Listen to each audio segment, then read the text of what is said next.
کچھ اعمال ہیں جو ابتدائے محرم اور محرم کے دوران اگر آپ لوگ کریں. اب یہ دیکھیں یہ وہ چیزیں ہیں کہ جو روایتوں سے، یہ کتاب ہے میرے پاس، اس میں روایتوں کے ذریعے ان چیزوں کو بیان کیا گیا ہے. ٹھیک ہے نا. یہ اپنی تصوراتی کہانیاں نہیں ہیں کہ آپ یوں امیجن کر لیں اور آپ یوں تو انسان کو بس خواب و خیال میں ہی رکھے. نہیں، یہ روایتیں ہیں جو یہ بیان ہو رہی ہیں. ٹھیک ہے. کہتے ہیں کہ پہلی شب، جب شب اول محرم ہے، ایک تو میں آپ کو ریکمینڈ کروں گا شب اول محرم میں گوگل علیہ السلام بہت مددگار ہوگا اس مسئلے میں آپ کے لیے. ریان ابن شبیب، ریان رے یہ الف نون ابن شبیب چھین بے یہ بے، اس کی ایک روایت ہے جو 8ویں امام سے ہے. تھوڑی لمبی روایت ہے. ابتدا یعنی پہلی محرم سے پہلے ہی آپ پڑھیں ضرور. پہلی محرم سے پہلے پڑھ لی ہے بالکل. اس میں پہلی محرم کے آداب کچھ نہیں ہیں اصل میں روایت میں. تو پہلے اس لیے پڑھیں تاکہ آپ کو 2 محرم کو پڑھیں گے آپ کہیں گے لو وہ تو کل گزر گیا پہلا محرم، تو وہ آپ کے مس ہو جائیں گے آداب. اس لیے پہلی محرم سے پہلے پڑھیں گے. گوگل پہ مل جائے گی آپ کو. ابن شبیب کی روایت ہے، 8ویں امام امام علی رضا علیہ السلام سے روایت ہے. شب اول محرم یا شاید روز اول محرم وہ امام رضا کی خدمت میں پہنچا تو امام کی ابتدا میں کچھ بات چیت ہوئی اول محرم کے حوالے سے. ایک روزے کو بھی وہاں پہ ریکمینڈ کیا گیا ہے، پہلی محرم کا روزہ اولاد کے لیے خاص طور پہ. حضرت زکریا نے خدا سے اس رات دعا کی تھی اور پروردگار عالم نے ان کی دعا کو قبول کیا تھا، لہذا وہ بھی اس میں موجود ہے. تو پہلی رات جو ہے، ایک تو وہی چاند دیکھنے کی دعا ہے وہ اپنی جگہ پر ہے. 3 نمازیں اول محرم کے لیے نقل ہوئی ہیں. اول محرم کے لیے 3 نمازیں نقل ہوئی ہیں. ایک 100 رکعت نماز ہے کہ ہر رکعت میں الحمد اور سورہ توحید ایک مرتبہ. 100 رکعت نماز، 100 رکعت کا مطلب ہو جائے گا 50 نمازیں. ہر رکعت میں الحمد اور سورہ قل هو اللہ ایک مرتبہ. یہ ایک نماز. اقبال الاعمال میں سید ابن طاؤس نے اس کو نقل کیا ہے. ایک دوسری نماز 2 رکعت ہے. پہلی رکعت میں سورہ الحمد کے بعد سورہ انعام اور دوسری رکعت میں سورہ الحمد کے بعد سورہ یاسین کو پڑھا جائے. یہ بھی اقبال الاعمال میں موجود ہے. وسائل اور بحار الانوار میں بھی یہ روایتیں موجود ہیں. یہ 2 ہو گئی. دوسری میں سورہ یاسین الحمد کے بعد. تیسری نماز 2 رکعت ہے. ہر رکعت میں 1 مرتبہ الحمد کے بعد 11 مرتبہ سورہ قل هو اللہ. یہ بحار الانوار میں اور مستدرک الوسائل، یہ 2 کتابیں ہماری شیعہ کتابیں حدیثوں کی ہیں. تیسری نماز میں الحمد کے بعد 2 رکعت ہے. الحمد کے بعد ہر رکعت میں 11 مرتبہ قل هو اللہ. یہ پہلی چیز ہے جو پہلی محرم کے لیے روایتوں میں آئی ہے. نیت کیا کریں گے؟ 2 رکعت نماز اول محرم کی پڑھتی ہوں قربتاً الی اللہ، یا جتنے بھی مستحبات ہیں آپ کو معلوم ہے رضا کی نیت سے انجام دیں آپ. قربت کی یہ مفاتی کی طرح کی ایک کتاب ہے، دعاؤں کی کتاب ہے، اعمال کی کتاب ہے. سید ابن طاؤس نے لکھی ہے، اقبال الاعمال. اچھا، دوسری چیز جو بعض روایتوں میں آئی ہے، جو بحار الانوار میں بھی روایت ہے اور وسائل میں بھی یہ روایت ہے اور مصباح المتحجد میں بھی اس روایت کو نقل کیا گیا ہے، وہ یہ ہے کہ انسان رات گزارے. امیر المومنین سے نقل ہوا ہے کہ اگر ممکن ہو تمہارے لیے اس شب کو دعا، نماز، تلاوت قرآن اور جاگ کے گزارو. تو شب اول کو جاگ کے گزارنا یہ ایک ریکمینڈڈ چیز ہے روایتوں کے حساب سے.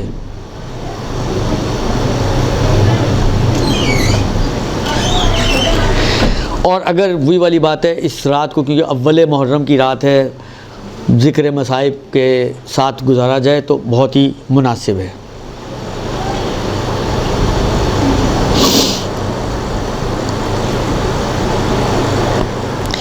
اب روزہ ایک دعا اور نماز ہے، پیغمبر سے نقل ہوئی ہے پہلی محرم کی، لیکن اب دعا تو آپ کو جو ہے اقبال میں ملے گی. اب یہ مفاتی کا تو میرے پاس ریفرنس نہیں ہے اس وقت, ہو سکتا ہے مفاتی میں بھی ہو, میرے ذہن میں نہیں ہے, لیکن یہ ایک 2 رکعت نماز ہے جو لگتا ہے فجر ہی کی طرح کی نماز ہے. نماز پڑھنے کے بعد ایک دعا ہے, اللہم انت الالہ القدیم, آخر تک یہ دعا جو ہے اس کو پڑھی جائے. یہ اقبال میں آپ کو مل جائے گی پہلی محرم کے اعمال میں. اور البتہ یہ اگر آپ تھوڑا سا جملہ اللہم انت الالہ القدیم یا آپ گوگل پہ بھی ڈالیں گے تو ممکن ہے گوگل سے بھی آپ کو یہ نکل آئے دعا. تو نماز کے بعد یہ نکال لی انہوں نے, یہ نماز کے بعد میں ان سے لے لیجیے گا, آپ کوئی گروپ ہے تو شیئر کر دیجیے گا. نماز کے بعد یہ دعا پڑھی جائے پہلی محرم کو, ٹھیک ہے. امام رضا فرماتے ہیں کہ یہ روزے کے لیے کہ جو بھی روزے اول محرم روزہ رکھے اور خدا سے دعا کرے, پروردگار عالم اس کی دعا کو مستجاب کرتا ہے, جیسے کہ حضرت زکریا کی دعا فرزند کے لیے مستجاب ہوئی تھی. تو پہلی محرم کا روزہ استجابت دعا کے لیے اچھا ہے, بالخصوص اولاد کی دعا کے لیے. یہ کچھ چیزیں انہوں نے بیان کی ہیں جو پہلی محرم کے حوالے سے ہیں. باقی جو خاص طور پہ عاشور ہے, شب عاشور اور عاشور, اس کی ایک تفصیلی بالآخر یہ القائم والے بھی پوسٹ بھیج دیتے ہیں, اس لیے میں اس میں زیادہ وقت نہیں لگاؤں گا, اور مفاتی میں بھی موجود ہے, اقبال میں بھی آپ کو مل جائیں گی. لیکن یہ ہے کہ شب عاشور اور عاشور کا دن یہ انسان کے حزن و غم کا دن ہونا چاہیے.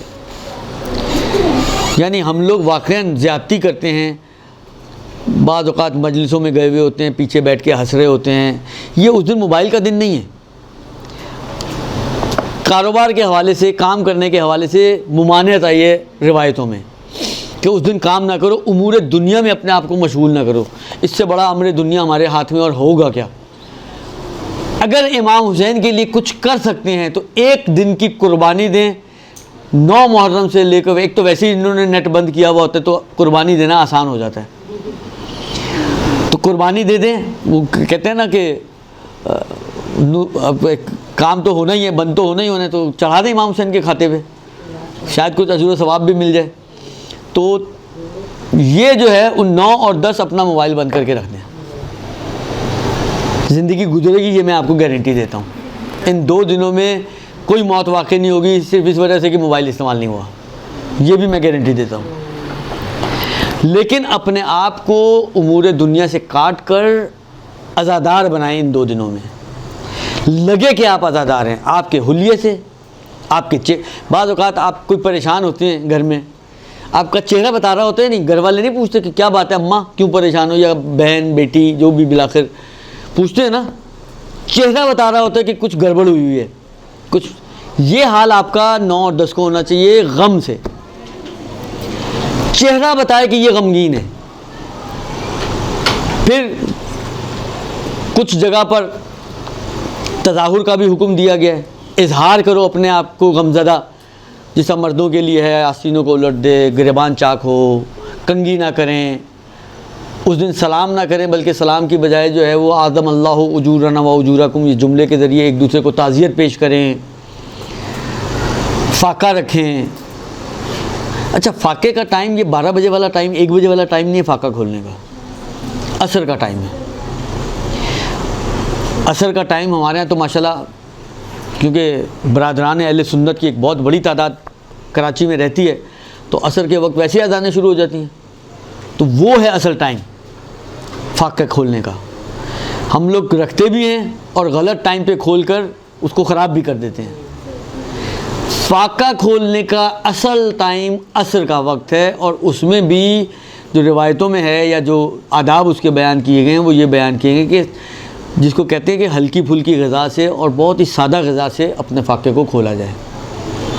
دودھ کھجور اس ٹائپ کی چیزوں سے, نہ کھچڑوں سے, نہ بریانیوں سے. درست. یہ تو بہرحال نیاز کے اوپر تو بہت کام کرنے کی ضرورت ہے ہمارے معاشرے میں. تو یہ کچھ ادب و آداب ہیں کہ جو محرم کے حوالے سے بیان کیے گئے ہیں, ان کا خیال رکھیں. اپنی مجلسوں کو مجلسیں بنائیں, فیشن شو نہ بنائیں خدا را.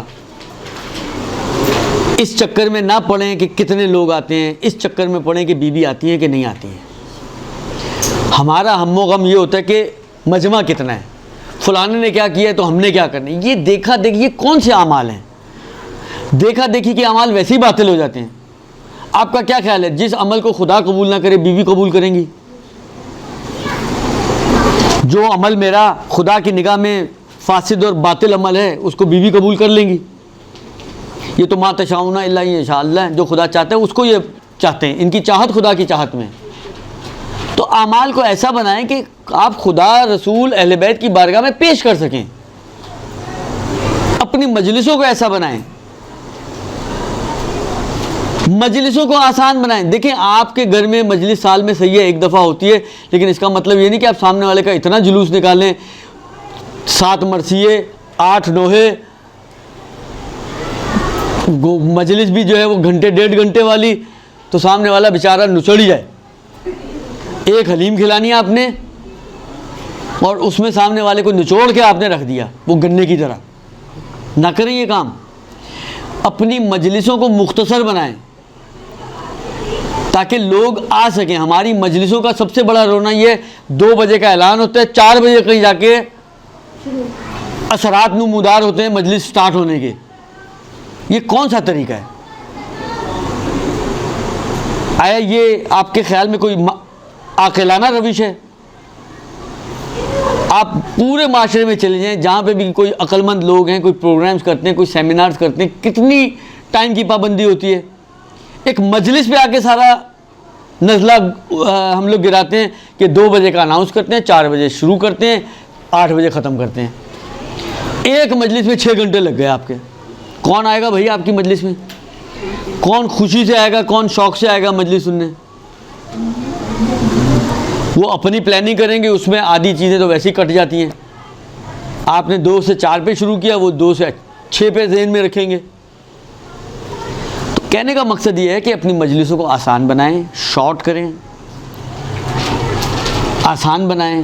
رکھیں ضرور گھروں میں مجلسیں، گھروں میں بیوی آئے، کس کو برا لگتا ہے؟ برکت ہوتی ہے. تو اپنی مجلسوں کو آسان، سہل کریں، شارٹ کریں تاکہ لوگ آتے ہوئے گھبرائیں نہیں، کترائیں نہیں. صلی اللہ علیہ وسلم.